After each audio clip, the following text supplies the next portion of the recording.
If you play sports, or if you've ever played sports before in your life, when you made a mistake on the field or on the court, do you talk bad about yourself and let your emotions completely destroy your performance for the rest of the game?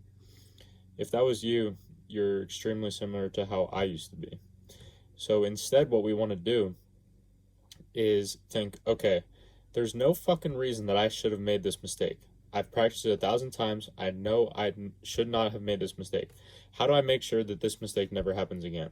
That's 100 times better than saying, oh, I suck. I can't believe I did that, blah, blah, blah.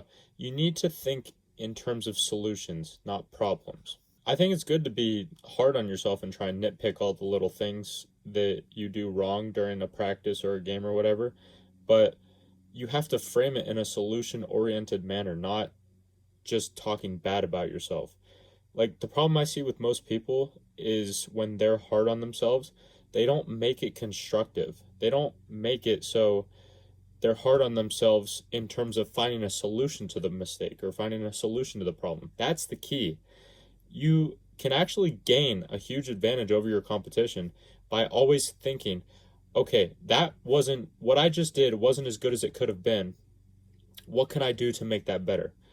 And there's a quote from Kobe Bryant, who's one of my biggest inspirations when it comes to not only just sports, but mindset in general. And there was a quote by him that he said, I was chasing perfection and excellence. And even though that I would probably never catch it, it's the fact that I was even willing to chase it. I knew I would defeat most of my opponents because I knew most of my opponents would never even consider chasing something that didn't have any guarantees attached to it.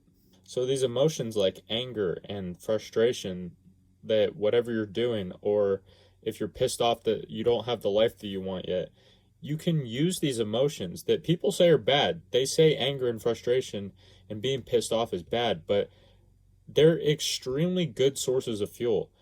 And if you can translate those emotions into productive anger and productive frustration to go work your fucking face off on that given skill or on that given thing that you want to improve in, then you're going to be 100% of the people that think anger and frustration are bad for them and they try and just bottle it up and push it in the corner.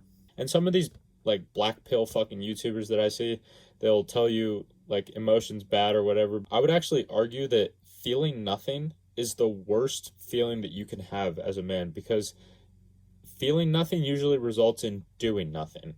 And if you have that compared to feeling pissed or feeling angry and then doing something productive in order to change that, that's where these emotions become beneficial.